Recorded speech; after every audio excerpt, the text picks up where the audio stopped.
دعائے ابراہیمی ربنا انی اسکنت من ذریتی بواد غیر ذی زرع عند بیتک المحرم ربنا لیقیموا الصلاة فاجعل افئدة من الناس تہوی الیہم وارزقہم من الثمرات لعلہم یشکرون۔ ترجمہ: اے میرے رب، میں نے اپنی کچھ اولاد کو ایک ایسے میدان میں بسایا ہے جس میں کھیتی نہیں ہوتی، تیرے حرمت والے گھر کے پاس، تاکہ وہ نماز قائم رکھیں، لہٰذا لوگوں کے دل ان کی طرف مائل کر دے اور انہیں کچھ پھل کھانے کو دے، شاید وہ تیرا شکر ادا کریں۔ اس دعا میں حضرت ابراہیم علیہ السلام نے خداوند قدوس سے دو چیزیں طلب کی، ایک توبہ کہ کچھ لوگوں کے دل اولاد ابراہیم علیہ السلام کی طرف مائل ہوں، اور دوسرے ان لوگوں کو پھلوں کی روزی کھانے کو ملے۔ سبحان اللہ، آپ کی یہ دعائیں مقبول ہوئیں، چنانچہ اس طرح لوگوں کے دل اہل مکہ کی طرف مائل ہوئے کہ آج کروڑ ہا کروڑ انسان مکہ مکرمہ کی زیارت کے لیے تڑپ رہے ہیں، اور ہر دور میں طرح طرح کی تکلیفیں اٹھا کر مسلمان خشک اور سمندر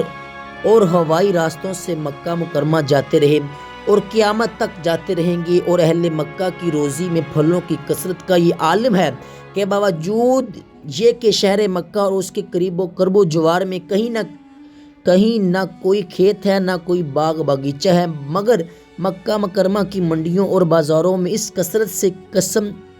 قسم کے میوے اور پھل ملتے ہیں کہ فرط تعجب سے دیکھنے والوں کی آنکھیں پھٹی کی پھٹی رہ جاتی ہیں۔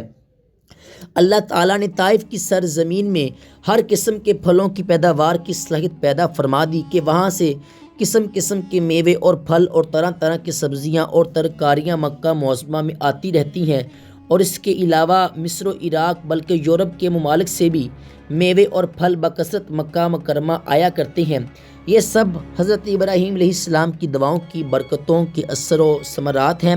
جو بلا شبہ دنیا کی عجائب میں سے ہیں۔ اس کے بعد آپ نے یہ دعا مانگی جس میں آپ نے اپنی اولاد کے علاوہ تمام مومنین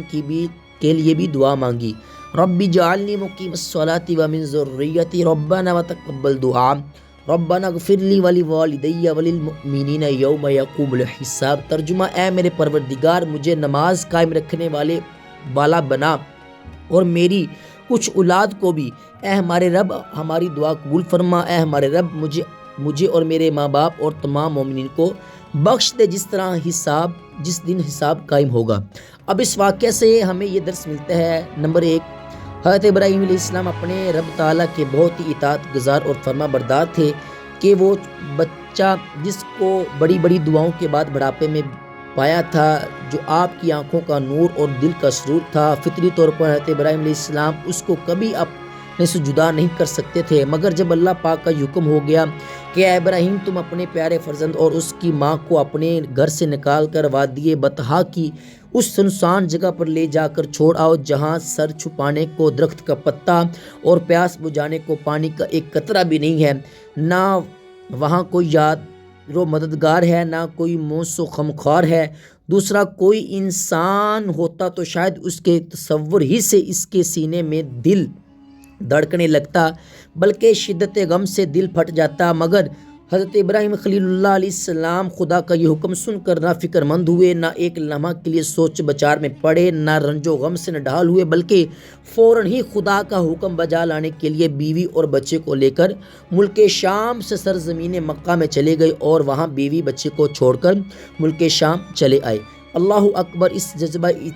جذبہ اطاعت و شعاری اور جوش فرما برداری پر ہماری جانیں قربان۔ نمبر 2،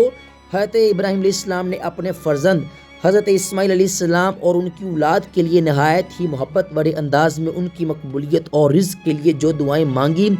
اس سے یہ سبق ملتا ہے کہ اپنی اولاد سے محبت کرنا اور اس کے لیے دعائیں مانگنا یہ حضرت انبیاء کرام علیہ السلام کا مبارک طریقہ ہے، جس پر ہم سب مسلمانوں کا عمل کرنا ہماری اصلاح و فلاح دارین کا ذریعہ ہے۔ واللہ اعلم ورسولہ۔